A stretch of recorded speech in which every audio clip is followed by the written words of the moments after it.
Imagine waking up in the middle of the parched desert of ancient Egypt with nothing but your bare hands and a dream of a farm. No tutorials, no arrows, no automation. Just you, the sun, and an endless amount of work waiting ahead. This is exactly what Ancient Farm is, and believe me, this game managed to completely absorb me in a way I didn't expect. Stay with me, because what I'm about to show you is something completely different from what most farming simulators offer. When I first launched Ancient Farm, I'll admit, I was a bit skeptical. Another farming simulator, I thought.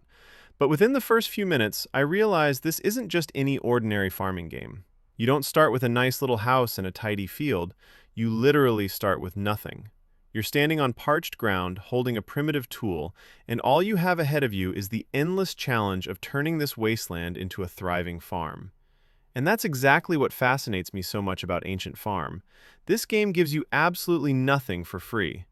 Every field you must plow by hand, every seedling you must plant, every crop you must water. And when I say by hand, I mean it literally. There's no clicking your mouse and the field is done. You have to physically walk every piece of land with a plow, come back with a watering can, check if your crops have wilted. It's hard work, but that's where the magic lies. The gameplay is built on absolute manual control. There's no automation here, no machines that do the work for you. Every action requires your time, your attention, and your decision. It might sound tedious, but believe me, when after hours of work you see your first field transform from dry soil into a green meadow full of grain, it's incredibly satisfying. It's the kind of feeling our ancestors probably had when they saw the results of their labor. The colors of plants go through different growth stages, and you have to monitor them. Forget to water, the crop wilts. Leave it too long, it starts to rot. This isn't a game where you can walk away from your computer and let things run. You have to be constantly present, thinking, planning. And it's precisely this need for constant attention that makes Ancient Farm such an intense experience. As for the crops themselves, the selection is really wide. You can grow classic grains like wheat and barley, vegetables, fibers for making fabrics, but also more specialized plants like papyrus and sugarcane, which only grow by water. This adds another layer of strategy because you have to think about the placement of your fields. You can't plant everything just anywhere. And then there are fruit trees that require enormous patience, but once they start bearing fruit, they give you harvests season after season. I took care of a small plum orchard, and when after weeks of waiting the first fruits finally appeared, I felt like I had raised my own child. But farming isn't just about crops. Animals play a huge role. You can raise cows, sheep, pigs, chickens, and even working oxen.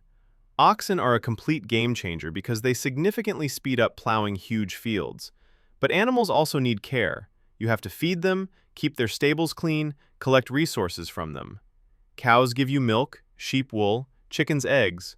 All of this goes into the next production chain, which brings me to another aspect of the game. Production and resource processing is incredibly detailed here. You can't just sell raw grain. You have to first grind it into flour, then bake bread. Want beer? You need barley, water, and time for fermentation. Coffee, oils, incense, everything has its own production chain. And every step requires an appropriate building that you first have to construct. That means gathering wood, stone, clay, sometimes fabrics or other processed materials. Every building is an investment of time and resources. And speaking of buildings, the progression in the game is really nicely paced. You start with complete basics, simple barns and storage. Gradually, you unlock plans for more advanced buildings from traveling merchants who occasionally pass through your farm. You can build workshops, kitchens, mills, and eventually even magnificent temples. Seeing your bare land disrupt into a living settlement full of buildings and life is something that gives you a real sense of progress. The economy in the game is based on trade. You can sell or exchange surplus production for things you need. It's not some complex economy with fluctuating prices, but it has its charm. You have to think about what's worth growing, what to process, and what to sell. Every decision has weight because resources are always limited, and your time even more so. Graphically, Ancient Farm is simple, but it has its charm. The color palette is warm, full of sandy yellow shades of the desert and vibrant green colors of plants. The characters and buildings have an almost toy-like style, but it's not to the game's detriment. The overall visual creates a pleasant, almost meditative atmosphere. When you look at your growing farm, it's visually satisfying. You see the world changing under your hands. From a dry desert, a green paradise emerges. Now to the question many of you are asking. Is Ancient Farm a cooperative game? Unfortunately, no. This is purely a single-player experience. It's your farm, your journey, your struggle with nature. I have to say that while multiplayer would certainly add another dimension, for this type of slow, meditative gameplay, it might not even be necessary. It's more of a game where you relax, turn your brain off from the stress of everyday life, and immerse yourself in something that's simple yet deep. As for difficulty, Ancient Farm isn't a hard game in the traditional sense. There are no enemies, no time limits, no game over. But there's a challenge of a different kind. The challenge to persist. The challenge to stay motivated when you see how much work awaits you. The challenge not to lose track of your fields, animals, production. It's a managerial challenge, endurance over quick reflexes. I also have to mention the sound. The music is gentle, unobtrusive, with Egyptian motifs that immerse you in the atmosphere. The farm sounds are simple but effective. The rustle of grain stalks, the bleating of animals, the sound of the plow on soil. None of it is disturbing. It all creates a pleasant sound carpet that supports that relaxing feeling from the game. The game also has a nice sense of progression. It's not just about building more buildings. It's about learning how to farm more efficiently, how to better lay out your fields, where to place which crops. Each new season on the farm brings you new insights. And when you look back at where you started and where you are now, it's incredibly satisfying. Of course, Ancient Farm isn't for everyone.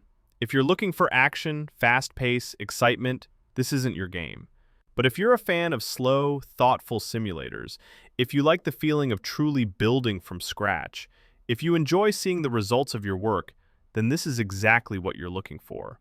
It's a game that will teach you patience, planning, and appreciation of small successes.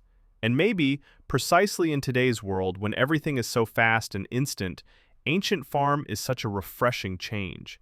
It's a reminder that some things simply require time, effort, and dedication. And when you invest in them, the reward is all the sweeter. Ancient Farm is, for me personally, one of those games where I completely switch off and yet I'm maximally focused. It's a paradox, but it works. If this concept sounds interesting to you, you should definitely try the game. It's not a mainstream title, but that's where its beauty lies. It's a game for those who appreciate authenticity and don't want the game to hand them everything on a silver platter. Let me know in the comments if this game caught your interest, or if you've already had a chance to try it, and if so, what was your first impression?